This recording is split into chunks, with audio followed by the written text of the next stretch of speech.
Insyaallah pada kesempatan kali ini melanjutkan pada kajian terakhir masih dalam tema salat-salat sunnah ya.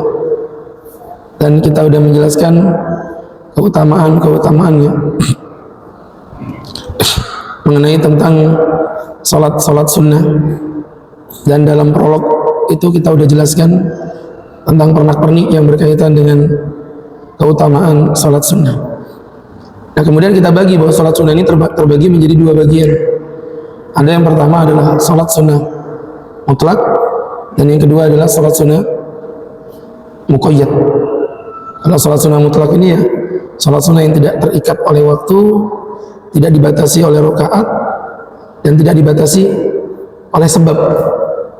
Nanti lawan katanya yang muqayyad dibatasi oleh jumlah rakaat. Misal contoh salat tasbih 4 rakaat, ya udah 4. Tahiyatul masjid 2, ya udah 2, berarti dia ada batasan rakaat. Dan kemudian dibatasi dengan apa lagi Pak? Dibatasi dengan sebab. Misalnya Bapak tahiyatul masjid ada sebabnya, ya ada sebabnya. Sebabnya tahiyatul masjid, ya berarti Bapak masuk masjid. Sebabnya salat gerhana, ya adanya gerhana. Sebabnya istisqa, ya karena lagi musim kering, begitu ya. Jadi ada sebab. Kalau mutlak tidak ada sebab, ya sholat aja begitu. Itu poin yang kedua. Kemudian tidak dibatasi oleh waktu. Ya duha itu pagi, tidak boleh Bapak melakukan duha di malam hari. Tahajud itu malam, normalnya ya tidak boleh dilakukan di pagi hari. Nah, ini kalau kita pelajari di poin tersebut, maka kita menemukan poin bahwa sholat sunat mutlak itu sholat sunnah yang bebas dilakukan kapanpun, kecuali memang ada poin-poin waktu-waktu tertentu yang memang dilarang melakukan sholat sunnah, seperti setelah subuh sampai syuruk, setelah asar sampai ghurub, dan juga pada waktu istiwa. Apa istiwa itu? Tegaknya matahari di atas poros bumi. Itu yang kemarin sudah kita kaji. Kemudian yang kedua, salat sunnah muqayyad. Nah, muqayyad ini tadi sesuai saya sampaikan tadi, dia lawan kata dari mutlak. Itu salat yang dibatasi oleh waktu, dibatasi oleh jumlah rakaat, dan dibatasi oleh sebab. Ini ya poinnya seperti itu. Jadi jamaah yang dimuliakan Allah Subhanahu wa ta'ala, itu berkaitan dengan salat sunnah muqayyad. Nah, muqayyad lantas dibagi dua lagi, ada rawatib, ada ghairu rawatib. Adapun yang ghairu rawatib ini yang tidak memiliki atau tidak berkaitan dengan salat fardu. Kalau rawatib itu berkaitan dengan salat fardu. Ya, contoh misalnya kayak imam rawatib. Berarti imam rawatib ini imam yang memang berkaitan dengan salat fardu gitu Pak ya. Dia ngimamin salat fardu di suatu masjid, stay tempat, maka disebut rawatib. Sama dengan salat rawatib, salat yang menggantung pada salat fardu. Adapun yang ghairu rawatib, dia stay alone, berdiri sendiri. Dan ini contohnya banyak banget. Ada tahajud, ada witir, duha, hajat, tasbih, wudu, taubat, istisqa, gerhana, tahiyatul masjid, salat Aid. Ini dia berdiri sendiri, stay alone, ya. Dan nanti akan kita bahas satu-satu itu. Per satu sholat satu pertemuan, bahkan ada satu sholat yang 2 pertemuan. Ini masih panjang perjalanan. Ya, itu tadi teman-teman yang dimuliakan Allah. Nah, yang kita bahas berikutnya rawatib. Ini yang menggantung pada sholat fardu. Kalau bahasa kita itu qabliyah dan ba'diyah. Ya, qabliyah dan ba'diyah. Itu berkaitan dengan rawatib. Jadi teman-teman, untuk yang rawatib terbagi lagi menjadi 2 bagian. Ada rawatib yang bersifat muakkadah, ada rawatib yang bersifat ghairu muakkadah. Saya ulangi lagi, ada yang bersifat muakkadah, ada yang bersifat ghairu muakkadah. Itu gimana Pak Ustaz?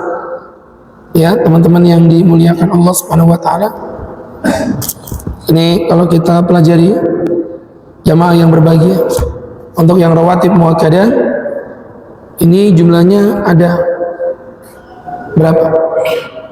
Ada 10 ya. Yang ghairu muakkadah jumlahnya ada 22, ada 12. Jadi total nanti ada 22. Untuk yang rawatib muakkadah terlebih dahulu, teman-teman yang dimuliakan Allah Subhanahu wa taala, ya. Itu jumlahnya ada 5 sholat, berarti ada 10 kan, 5 kali 2 10. Yang pertama 2 rakaat sebelum subuh. Kemudian berikutnya 2 rakaat sebelum duhur, 2 rakaat setelah duhur, 2 rakaat setelah maghrib, dan 2 rakaat setelah isya. Ya, ada 5 sholat, berarti 5 dikali 2 10. Yang pertama apa tadi? Perhatiin ya. 2 rakaat sebelum subuh, 2 rakaat sebelum duhur, 2 rakaat sesudah duhur, 2 rakaat sesudah maghrib, 2 rakaat sesudah isya.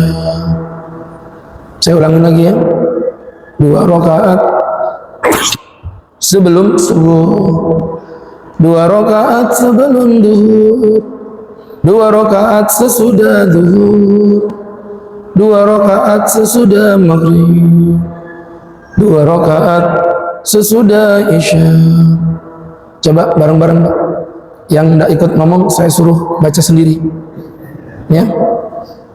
Bareng-bareng ya. 2 rakaat sebelum subuh, 2 rakaat sebelum duhur, 2 rakaat sesudah duhur, 2 rakaat sesudah maghrib, 2 rakaat sesudah isya.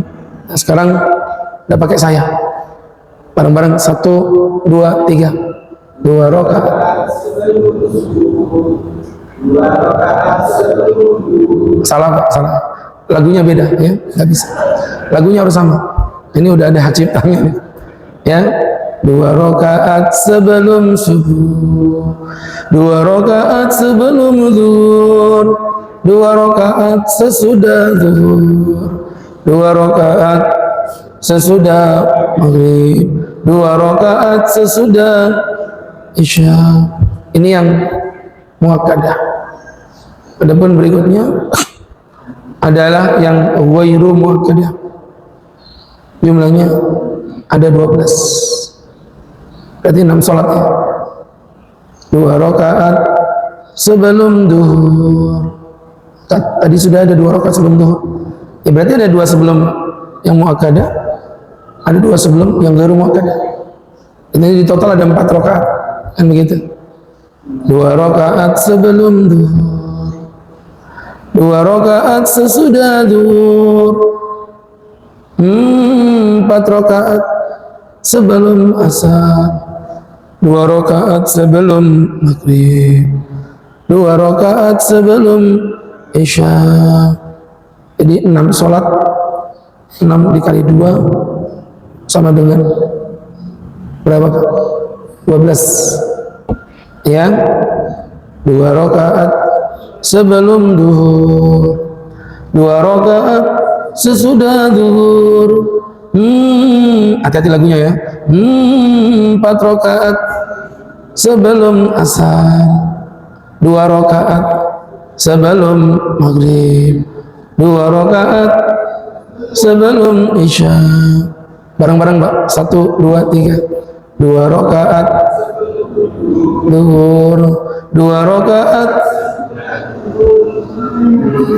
Fales sama suaranya. Bapak ini suaranya fales ya. Kan bagus dia. Yang betul Pak. 4 rakaat sebelum asar, 2 rakaat sebelum maghrib, 2 rakaat sebelum isya. Ini yang ghairu muakkadah. Muakkadah itu apa tak? Sangat-sangat dianjurkan. Kalau ghairu muakkadah sangat dianjurkan. Jadi sama-sama dianjurkan. Bedanya penekanannya yang muakkadah jauh lebih tinggi ya dibandingkan dengan yang wairu muakkadah. Itu penekanan, tapi sama-sama disunahkan karena banyak orang tuh nerjemahnya keliru.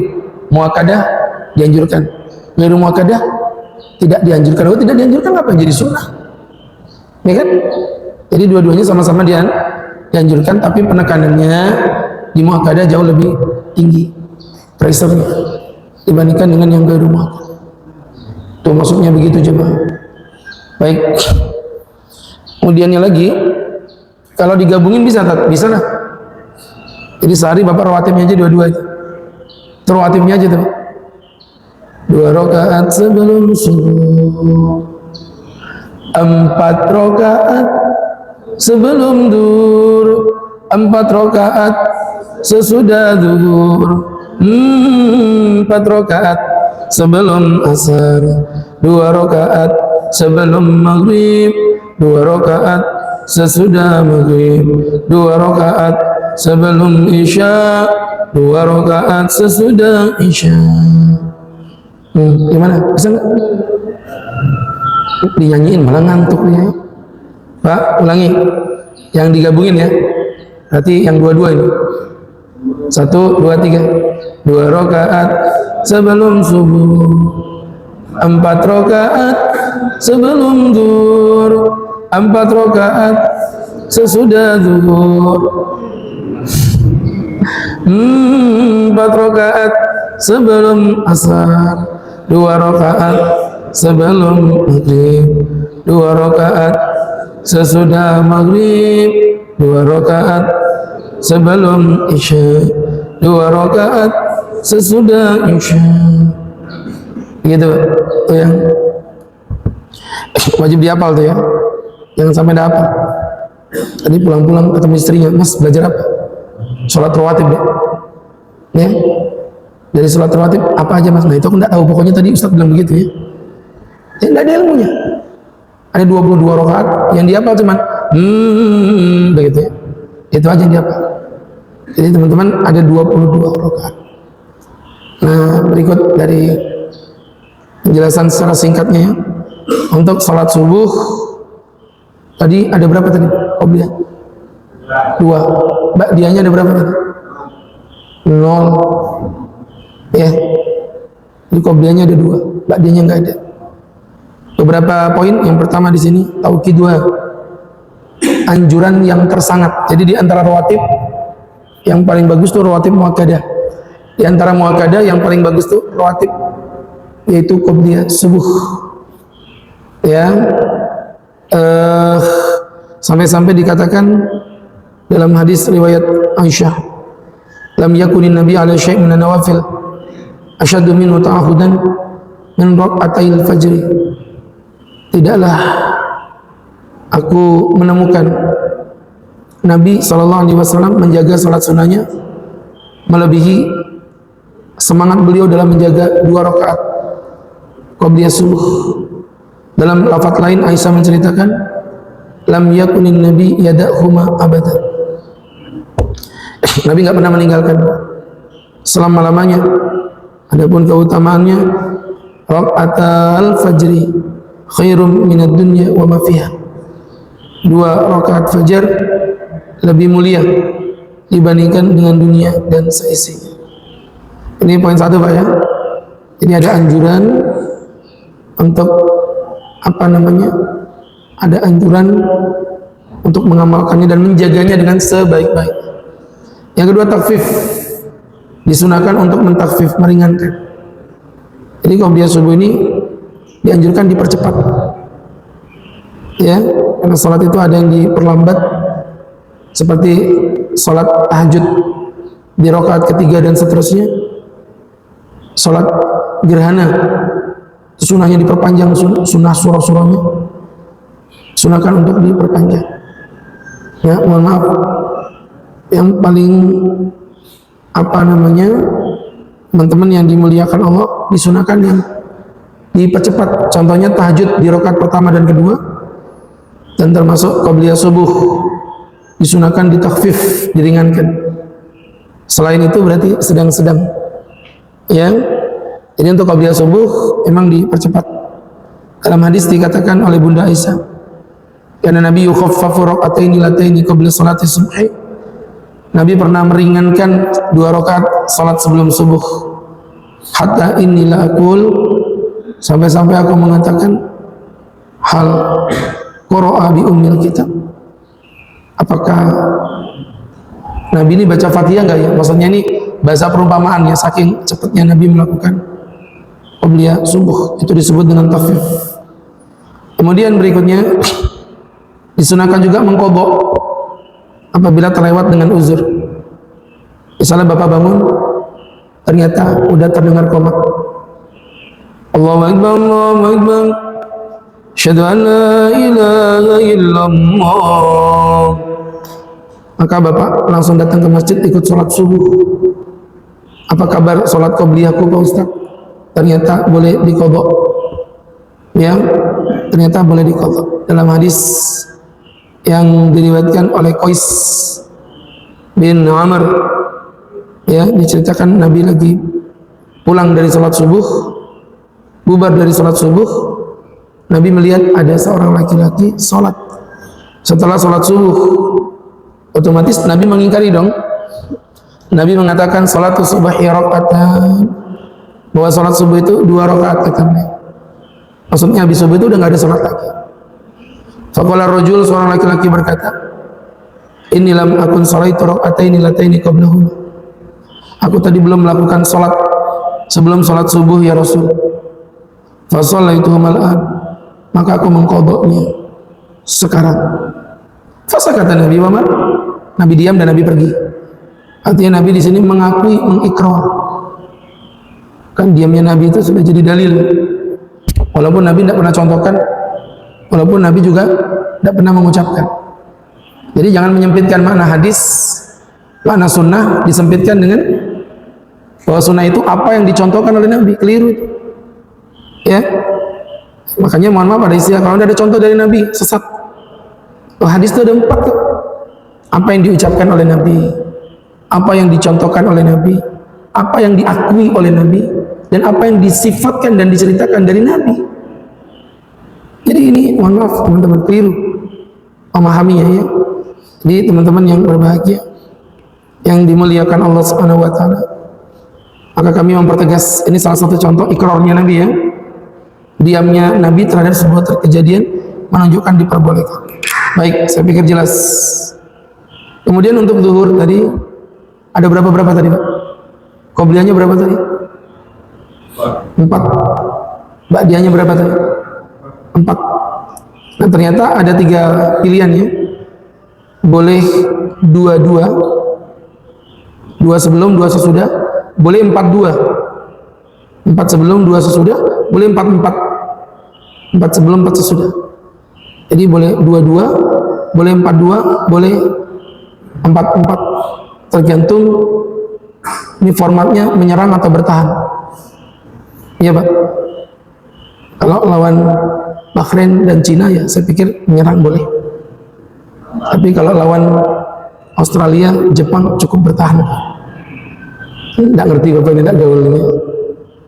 Jadi teman-teman yang dimuliakan Allah Subhanahu wa taala, ini menjadi pembelajaran untuk kita bersama. Adapun Ustaz lebih memilih 4 karena merujuk pada hadis Ummu Habibah. Qalat, berkata Ummu Habibah, aku mendengarkan Nabi bersabda, barang siapa salat 4 rakaat sebelum zuhur dan 4 rakaat sesudah zuhur, haramallahu 'alan nar, maka Allah akan mengharamkannya dari api neraka. Baik. Kemudian berikutnya untuk asar ada 4 sebelum, sesudahnya enggak ada. Hal itu merujuk rahimallahu mar'an shalat qabla al-asri 4. Semoga Allah merahmati orang yang sholat sebelum asar 4 rakaat. Ustaz, kalau cuma 2 boleh enggak? Boleh. Karena merujuk pada keumuman hadis Nabi, baina kullu adzanaini salat. Di antara 2 adzan maka di situ ada salat 2 rakaat. Dalam hadis riwayat Aisyah dipertegas wa raka'ata ba'dal asri, dan 2 rakaat setelah asar. Kemudian untuk maghrib 2 sebelum 2 sesudah. Cuman bedanya yang sebelum rawatib apa tadi Pak? Yang sebelum ghairu muakkada Adapun yang sesudah muakkadah itu bedanya. Jadi qabliyah subuh itu, qabliyah maghrib itu ada. Sholu qablal maghrib, sholu qablal maghrib, sholu qablal maghrib. Salatlah sebelum maghrib, salatlah sebelum maghrib, salatlah sebelum maghrib. Hadis Bukhari dari Abdullah bin Mughfal, liman sya'a, bagi yang berkehendak. Dia membuat akhirnya dia menjadi ghairu muakkadah. Kemudian berikutnya Isya juga sama, dua sebelum, dua sesudah. Yang sebelum sifatnya ghairu muakkadah, dan yang sesudah sifatnya adalah muakkadah. Ya, seperti itu, saya pikir jelas. Dengan ini berarti kita tuntaskan untuk bab salat rawatib. Kita akan lanjutkan nanti dengan tema yang baru, yaitu salat witir. Jangan sampai tidak hadir, karena ternyata banyak yang kita tidak pahami dari salat witir. Ya, yang simpel aja, seperti contoh di bulan Ramadan, apa benar kalau sudah salat witir kita tidak boleh salat sunnah lainnya? Sehingga waktu tarawih banyak jemaah yang bubar. Ya, waktu tarawih bubar beralasan, ya kan nanti saya mau salat tahajud. Dan itu seperti apa, bagaimana, nanti insya Allah akan kita pelajari pada waktunya. Tafadhal jemaah yang mau bertanya, kami persilakan. Silakan, Mbak. Assalamualaikum warahmatullahi wabarakatuh.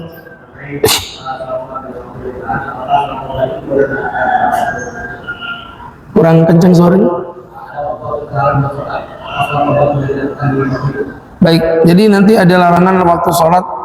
Itu kata-kata larangan waktu sholat itu memang banyak pengecualiannya. Ya, banyak pengecualiannya. Dan salah satu sholat yang diperbolehkan menabrak dogma waktu terlarang itu adalah sholat yang memiliki sabab. Ya, memiliki sabab. Contoh, tahiyatul masjid itu sebabnya apa, Pak? Masuk masjid. Itu boleh, Pak, dilakukan walaupun di waktu-waktu yang terlarang. Jadi kayak begini, misalnya Bapak nanti masuk masjid jam 5:30, itu boleh melakukan tahiyatul masjid karena dia memiliki sabab. Nah, sama dengan sholat taubat. Sholat taubat itu memiliki sabab. Nanti yang memiliki sabab seperti itu, maka boleh dilakukan kapanpun. Cuman, nah ini setelah saya jelasin hukum, saya harus adil untuk menjelaskan, ya, artinya boleh dilakukan silakan. Cuman sholat taubat itu sebenarnya akan jauh lebih keren kalau Bapak lakukan di waktu-waktu mustajab. Dan waktu mustajab itu sebenarnya di sepertiga malam yang terakhir. Tuh, karena sholatnya sholat genting. Dan sepertiga malam terakhir itu waktu mustajab, yang dikatakan dalam hadis riwayat Abi Hurairah, Sahih Bukhari Muslim, Innallaha ta'ala yanzilu ila sama'id dunya, Allah turun ke langit muka bumi, hina yabqa thuluthul lail, ketika tersisa di sepertiga malam yang terakhir. Allah bilang, anal malik, aku raja, manilladzi yad'uni, siapa memanggil-manggil namaku, astajibu lahu, aku panggil, aku iyakan panggilannya. Wa manilladzi da'ani, siapa yang meminta padaku, apa itu aku berikan permintaan. Wa manilladzi istaghfarani, siapa yang mohon ampun padaku, ghafartuhu, aku ampuni dirinya. Tapi kan orang bertobat itu kapan tobat? Langsung tobat. Tobatnya iya, tobat itu nggak pakai nunggu sholat taubat. Bapak misalnya tobatnya jam 5 sore, itu tobat jam 5 sore. Sholatnya yang saya bahas itu akan lebih afdal kalau Bapak lakukan di sepertiga malam yang terakhir. Baik, ada yang lain? Ada yang lain?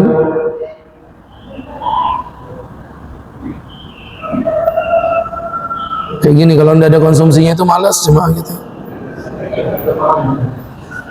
Imanmu tergantung konsumsi. Yakin tidak ada yang mau bertanya? Silakan.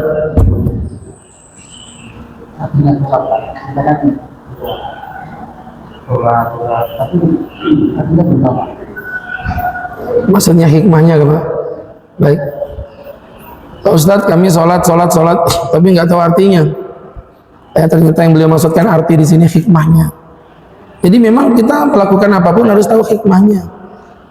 Dan hikmah itu tercermin dalam perintah-perintah Allah Subhanahu wa taala kepada kita. Contoh nih, misalnya haji, hikmahnya apa? Sesuai dengan karakter yang diajarkan Nabi, la fusuqa wala jidala fil hajj. Tidak boleh ada perdebatan, tidak boleh ada permusuhan. Berarti haji itu hikmahnya adalah mengajarkan kita untuk menjadi manusia yang berukhuwah, bersaudara, bahkan pada lintas negara. Kalau kita se-Indonesia biasa mencintai sesama orang Indonesia karena kita sama-sama mencintai negara kita, Indonesia yang kita cintai. Tapi ini di haji diajarkan lintas agama, itu hikmah. Contoh lagi misalnya apa? Contoh lagi misalnya berpuasa. Ya, apa hikmah daripada berpuasa? Fa inna junnatu ka junnati ahadikum fil kitab. Benteng bagikan bentengmu ketika engkau sedang berperang.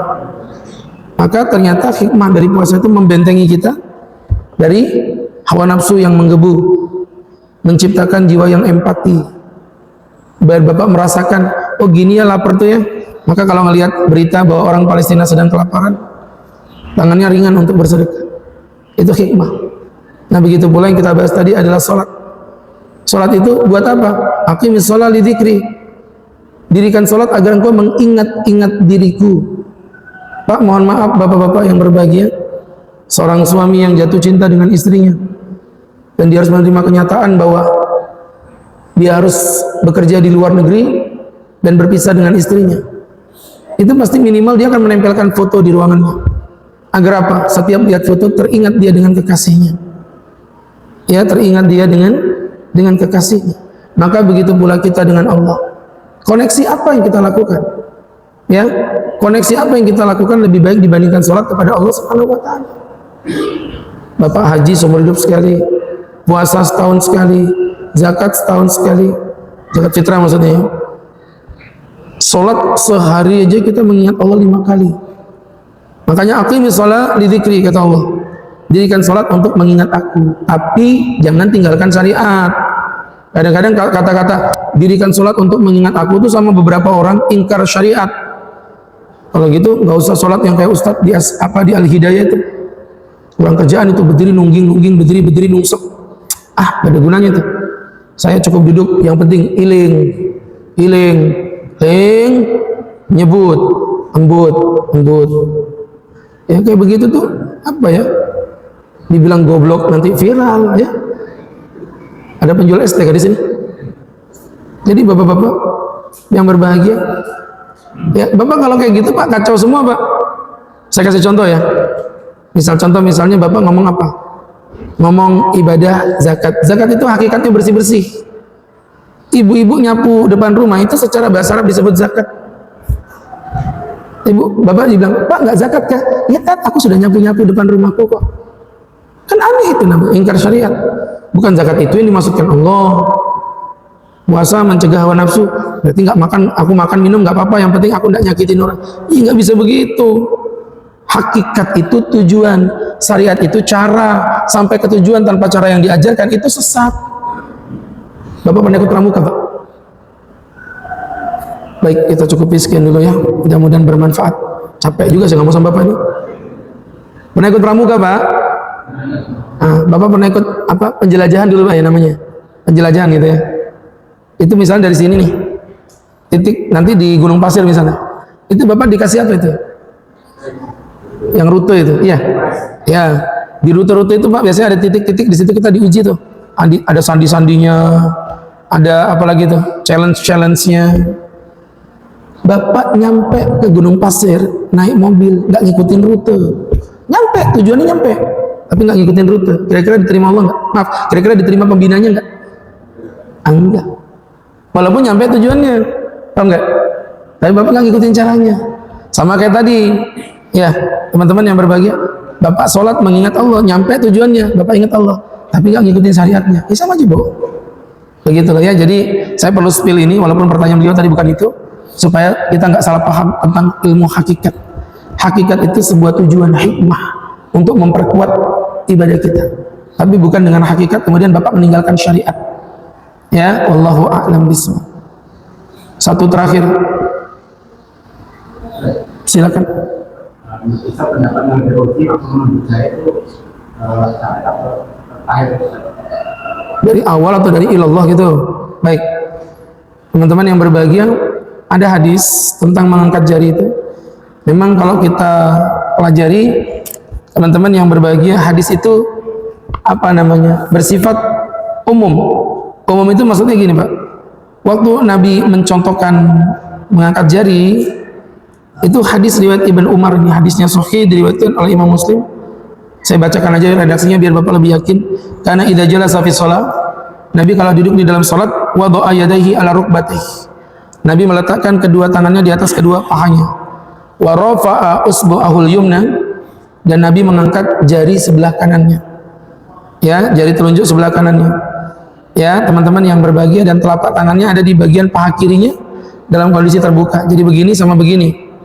Nah, di hadis ini tidak ada pembatasan. Kapan itu nggak ada. Karena nggak ada pembatasan, sebagian ulama ya berarti dari awal. Dari awal. Karena tidak ada pembatasan, bersifat mutlak. Nggak ada pembatasan. Namun ada hadis yang kedua diriwayatkan oleh Sa'ad bin Abi Waqqas, menjadi isyarat, walaupun tidak dohir tapi isyarat. Makanya kalau dohir ya pasti nggak akan ada khilaf. Ini kenapa ada khilaf? Karena di situ memang ada sebuah isyarat, di mana dari Sa'ad bin Abi Waqqas qala berkata, marra ala nabi wa ana ad'u bi isbi. Jadi waktu itu Nabi datang, marra alayya Nabi datang ketika aku lagi sholat. Yang ngomong ini siapa tadi? Sa'ad bin Abi Waqqas. Wa ana ad'u bi isbi'i, dan kemudian aku berdoa kepada Allah, maksudnya doa tasyahud. Faqala, Nabi bersabda, ahid, esakan. Wa asara bisababa, dan Nabi memberi petunjuk dengan jari seperti ini. Esakan, itu kalimat tauhid di dalam tasyahud itu berada pada kata apa? Asyhadu, ini orang Islam betulan, gak orang-orang ini. Asyhadu an la ilaha illallah, itu kata tauhidnya di situ. Maka tadi Nabi memberikan ahid, kata Nabi sambil jarinya diginikan. Tauhidkan. Maka dari situlah Imam Syafi'i menstatementkan mengangkat jarinya dari ilallah. Adapun kemutlakan hadis tadi ditaksis dengan atau ditakyid dengan kemuqayyatan hadis yang kedua. Sama seperti ketika Allah menyebutkan di beberapa ayat fatakhriru raqabah, memerdekakan budak, begitu aja. Tapi di beberapa ayat lain dikatakan fatakhriru raqabatin mu'minah, memerdekakan budak yang beriman. Di ayat ini budak saja, di ayat ini budak yang beriman. Maka di takyid ini umum, muqayyad, di mutlak, di takyid dikhususkan dengan kata-kata mukminah. Sama kayak tadi, hadis pertama ini mutlak, tidak ada penjelasan. Makanya jari dari awal at-tahiyatul mubarakatus. Tapi menurut ulama kedua dikatakan tidak, karena sudah di takyid. Nah, kelompok pertama kok udah menerima hadis Sa'ad Abi Waqqas, karena bahasanya redaksinya nggak dohir. Andai kata dohir mungkin selesai, nggak ada khilaf. Ya, di situ ada isyarat ketika Nabi mengatakan ahid, esakan, sambil mengangkat jarinya seperti ini, kata Nabi. Ya, jadi teman-teman yang berbahagia, ini menjadi khilaf. Kalau saya pribadi sih monggo-monggo aja, mau dari awal boleh, mau dari ilallah juga boleh.